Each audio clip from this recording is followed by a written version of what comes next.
પેલા નાનકડા બાળકે પૂછ્યું, દાદા આ એક જ દાડાને વારે ઘડીએ બધા પગની લાતથી કેમ મારી રહ્યા છે?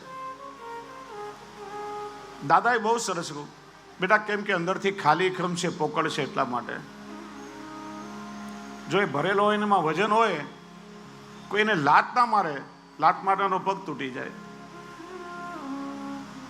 એમ ધર્મ કેવલ આપણા લોકોની જીભમાં છે, પણ અંદરથી ખાલી ખમ છે. ખાલી વાતોમાં જ ધર્મની વાતો કરીએ છીએ. 700 વર્ષ મોગલોની ઠોકર ખાધી, 200 વર્ષ અંગ્રેજોની ખાધી, 76 વર્ષથી રાજકારણીઓની ઠોકર ખાઈએ છીએ.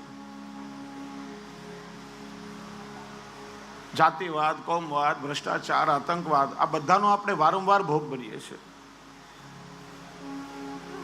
કેમ કે અંદરથી પોકળ છે. જે દિવસે ખરા અર્થમાં ધર્મ આપણી અંદર ઉતરી જશે, કોઈની તાકાત નથી આપણને ઠોકર મારી શકે. એટલે એ ધર્મને સમજવું જરૂરી છે. એ માટે ભાગવતજીનો સત્સંગ છે.